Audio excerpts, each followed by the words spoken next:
నమస్తే అండి. నేను వేళ గాలిపటం కథతోటి మీ ముందుకు వచ్చాను.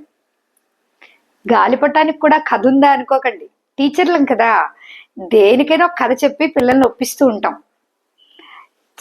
చాలా బ్యూటిఫుల్గా అందరికీ కనెక్ట్ అయ్యే కథ అనమాట. అనగనగనగా ఒక గాలిపటం ఉంది. అది చాలా పైకి ఎగిరే కొద్దీ దానికి ఆనందం ఎక్కువైపోతుంది అనమాట.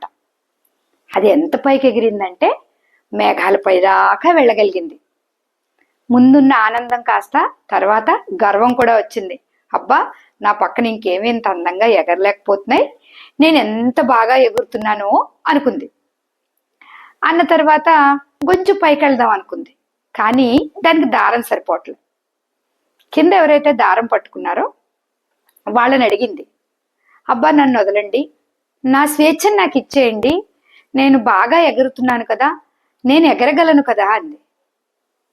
అప్పుడు ఆ దారం పట్టుకున్న వాళ్ళు ఏమన్నారంటే, నువ్వు అనవసరంగా ఎక్కువ స్వేచ్ఛను కోరుకోకు, నేను పట్టుకోగలగటం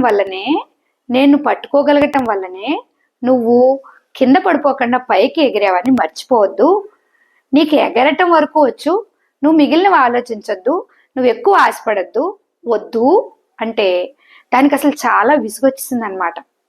వద్దంటారేమిటి, నేను ఎగిరే తీరుతానని, ఇలాగా నేను వెళ్తా అంటే వీళ్ళొద్దని, నేను వెళ్తా అంటే వద్దని, ఈ రాపిళ్ళలో ఈ లాక్కోవడంలో దారం పుట్టుక్కుని తెగిపోయింది. ఏమవుతుంది, అంత పైకి వెళ్ళిన గాలిపటం కాస్త గిరగిరా తిరుగుతూ నేల మీద పడిపోయింది. ఈ కథలో గాలిపటంలాగే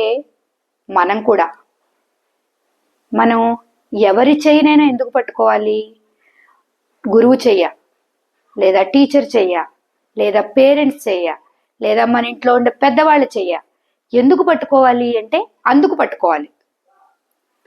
ఎప్పుడైతే మనం పైకి ఎగిరామో, ఎగరటం వరకు అంటే కింద స్థితిలో బొజ్జలోంచి బయటకు వచ్చిన చిన్న స్థితి నుంచి, ఏమీ తెలియని స్థితి నుంచి పాకే స్థితి, నడిచి నేర్చుకుని సమాజంలో ఒక ఉన్నతమైన వ్యక్తిత్వం, తెలివితేటలు సంపాదించుకునేదాకా వాళ్ళు మనం పట్టుకున్నారు కదా.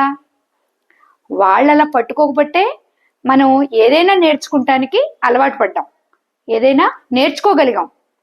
నేర్చుకుని అంతా కొంచెం ఎదిగే కొద్దీ తెలివిని నేర్చుకున్నాం. ఆ తర్వాత ఎదిగే కొద్దీ ఏ విషయాన్నైనా ఎలా సాధించుకోవాలో నేర్చుకున్నాం, మన ప్రతిభను మెరుగుపరుచుకున్నాం, ఒక విజయ శిఖరాన్ని అందుకున్నాం. అక్కడి దాకా అందుకున్నాక నాకు మీ అవసరం ఏమీ లేదు అంటే అలా పడిపోయే ప్రమాదం ఉంటుంది. మనకి చాగంటి వారు చెప్తారు, వశిష్ఠుల వారు గురువు ఎలా ఉండాలో నేర్పారు అని. గురువు ఎలా ఉంటారు అంటేట, విద్యతో పాటు ఈ విద్య సమాజంలో నువ్వు మంచి చేయడానికి ఎలా ఉపయోగపడుతుందో నేర్పించారట రామలక్ష్మణులకి. సమాజానికి ఉపయోగపడే విధంగా విద్యను నేర్పి అలా నిలబెట్టడం వల్లే వాళ్ళంత ఉత్తములయ్యారు అని కదా. రామ అంటే ధర్మానికి నిలువెత్తు స్వరూపం అంటాం. అంటే ఒక చిన్న బాలుళ్ళ వెళ్ళిన రాముడు ధర్మానికి నిలువెత్తు స్వరూపంగా మారాలి అంటే గురువు చేపట్టుకున్నారు కాబట్టి.